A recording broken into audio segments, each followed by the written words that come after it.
M umum tambah geran iTekad 8 juta bantu usahawan. Baik. Perdana Menteri telah mengumumkan kerajaan akan menambah peruntukan geran sebanyak 6 juta untuk peruntukan program keuangan sosial iTekad bagi membantu perusahaan mikro, kecil dan sederhana khususnya golongan B40, kata Perdana Menteri.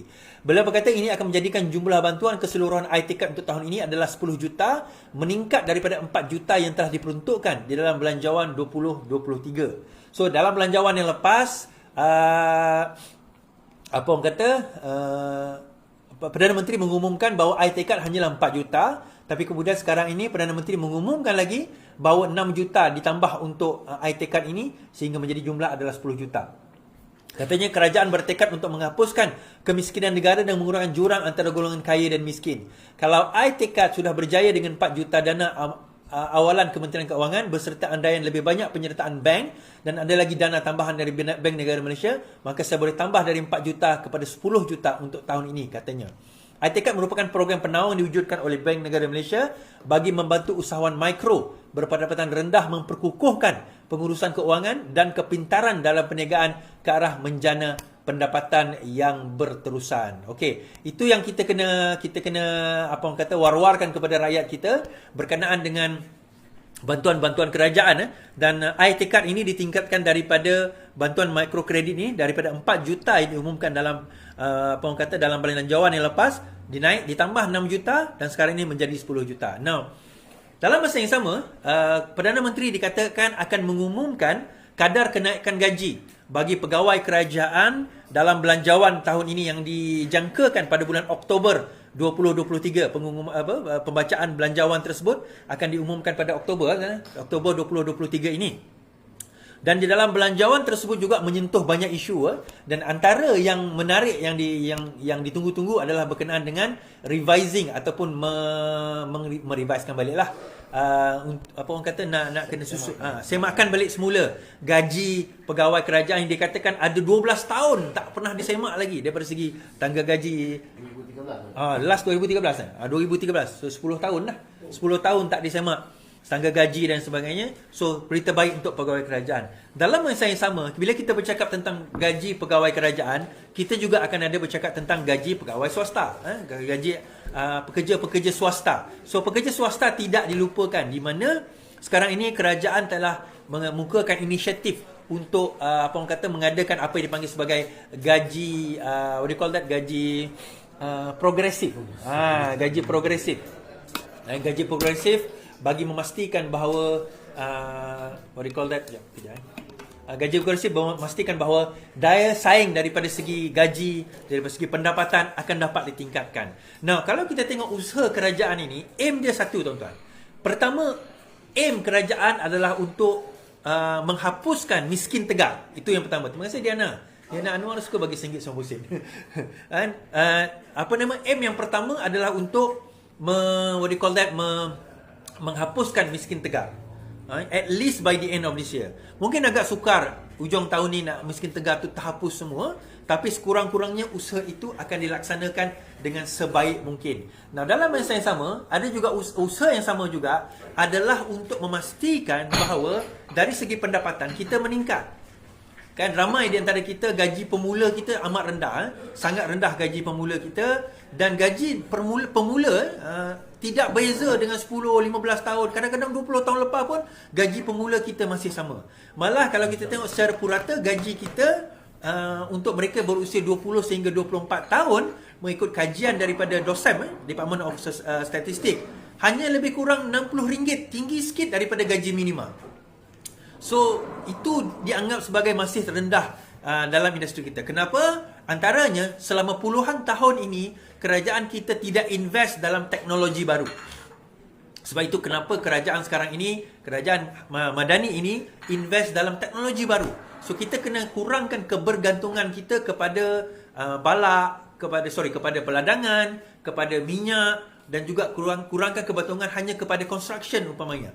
Dan kita kena explore teknologi baru, antaranya seperti renewable energy. Kita kena explore kepada perkara-perkara renewable energy ni. Kenapa, tuan-tuan? Kalau renewable energy ni ada di dalam negara kita, investment yang nak dibuat oleh negara luar masuk ke dalam negara kita is actually high. So we are talking about renewable energy solar, kita talking about hydrogen, kita talking about electricity, empangan, kita talking about wind for example. Mungkin kat negara kita ni wind tu tak kurang lah, tetapi at least daripada segi apa orang kata renewable energy kita itu ada, dan kita boleh harness dan explore teknologi lain. Kita tak boleh bersaing dengan negara jiran dalam apa orang kata cheap labor. Kita akan kalah. Kita akan kalah kat Indonesia, kita akan kalah dengan Vietnam umpamanya, kita akan kalah. Tetapi kita boleh compete dalam apa orang kata intelligence punya industri, di mana kita boleh jual our intelligence kepada negara-negara luar. Di sini kita boleh compete dengan mereka dan kita boleh jadi negara maju. Tetapi dalam masa yang sama ada orang kata, Iswardi adik asyik B40 je, M40 macam mana kan? T20 tak adalah, tapi M40 macam mana? So Anwar mengeluarkan pendapat, Perdana Menteri Dato' Seri Anwar Ibrahim berkata, kerajaan tidak pernah mengabaikan kebajikan golongan M40. Beliau berkata, dakwaan beberapa pihak bahawa pendekatan kerajaan lebih tertumpu kepada B40 sehingga mengabaikan kumpulan yang berpatutan sadana itu adalah tidak tepat. Jadi beberapa langkah telah kita ambil, tetapi andaian beri lebih kepada B40 itu tidak betul. Sebagai contoh, semua sekolah MRSM termasuk Kolej Melayu dan lain-lain, manfaatnya kepada golongan paling miskin itu sangat kecil, tidak sampai 1 atau 2%. Sebab itu saya usulkan kepada Menteri Pendidikan baru-baru ini menyatakan semua sekolah khas dicadangkan atau tidak pun mesti diperuntukkan 1 hingga 5% sahaja bagi yang benar-benar miskin. Kalau tidak, kesenjangan itu akan terus berlaku, kata beliau. Anwar berkata demikian ketika berucap dalam satu jalinan kerjasama iTekad di Kuala Lumpur. Kalau nak bincang meritokrasi antara sekolah terbaik di Kuala Lumpur dengan sekolah di Kapit Sarawak, itu maknanya menggagaskan satu formula yang tidak menekankan keadilan. Ada satu pihak cakap meritokrasi, satu pihak lagi kata kuota. Saya fikir kedua-duanya harus digabungkan. Jadi mesti ada juga yang meritokrasi. Kalau tidak, kita tidak akan angkat yang terbaik dari kalangan kita. Now, sama ada affirmative action, maksudnya kita kena fokus kepada Bumi Putra saja, ada kuota, ataupun berdasarkan meritokrasi. Bagi saya, kerajaan sekarang ini melihat the equality of opportunity rather than equality of output. So apa beza equality of opportunity? Equality of opportunity adalah kita kena melihat kepada peluang dan ruang, peluang dan ruang yang adil di kalangan semua masyarakat. Dan kita kena faham, seorang yang berada di pedalaman Sarawak, seorang yang berada di pedalaman Kelantan, seorang yang berada di pedalaman Sabah umpamanya, walaupun dia pergi di sekolah yang menyediakan kemudahan yang sama sebagaimana yang duduk dekat Kuala Lumpur, bandar di Selangor, bandar di Johor, bandar di Pulau Pinang, tetapi akses dia kepada pendidikan, teknologi dan sebagainya menyebabkan peluang untuk dia nak berjaya itu akan kurang berbanding dengan mereka yang ada sumber pendidikan, sumber maklumat, pendapatan yang lebih tinggi. Saya ambil contoh anak-anak, bagi seorang satu keluarga di mana dia lahir di kalangan M40 T20 umpamanya, dia boleh pergi tuition at least seminggu 3-4 kali dengan bayaran yang mahal, guru tuition guru tuition yang private umpamanya, dengan seorang yang kena pergi sekolah 20-30 km, mungkin naik boat, mungkin mak bapak dia hantar. Dulu saya naik boat pergi sekolah, yang tak tahu. Kan? Tak sama. Sebab apa? Dia nak kena habis masa dia. Lepas tu, mak bapak dia pun tak mampu nak hantar dia pergi private tuition umpamanya. Jadi, bila yang anak di bandar yang dengan segala kemudahan ini mendapat straight A, kemudian anak yang di luar bandar atau yang tak berperempuan ini mendapat katakanlah 2A, kita tak boleh kata, oh yang 2A ini gagal, yang straight A ini berjaya. Kita tak boleh kata macam tu. So, kita kena tengok equal opportunity berdasarkan kepada keadaan atau circumstances mereka. Di sini lahirnya keadilan. Di sini lahirnya keadilan yang kita perjuangkan selama ini. So, that's why kita kena tengok kuota itu ada, meritokrasi itu perlu, tetapi perlu dilihat juga circumstances atau keadaan yang menyebabkan kenapa kita nak kena bagi bantuan kepada dia dan sebagainya.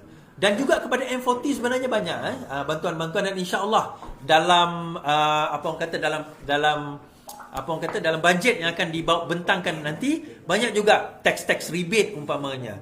Berkemungkinan kita sekarang ini nak menyihatkan rakyat, berkemungkinan kami juga nak memperjuangkan satu tax rebate, iaitu menyihatkan rakyat Malaysia dengan kaedah-kaedah tertentu. Yang tu nanti kita akan ada penghuraian. Mungkin kita harap kerajaan juga dah mula melihat kepada aspek makanan kesihatan umpamanya, kan.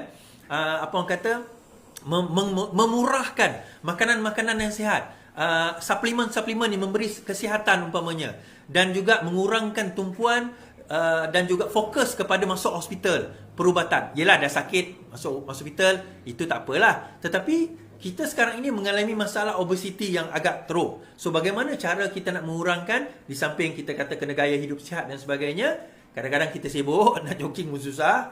So kita kena perkenalkan juga satu lagi aspek, iaitu pemakanan sihat. Suplemen-suplemen tertentu yang boleh boleh membantu kita dalam mengamalkan amalan hidup sihat, dan sekaligus akan mengurangkan daripada kos perbelanjaan kerajaan di dalam apa orang kata, berbelanja untuk kesihatan, perubatan dan sebagainya. Untuk malam tuan-tuan, kerajaan membelanjakan bilion ringgit untuk nak membantu dan juga memastikan rakyat kita ni sihat.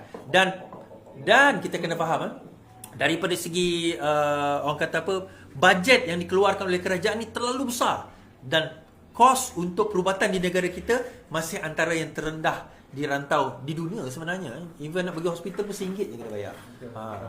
Cuma kita tahu tak tahu sahaja. Baik.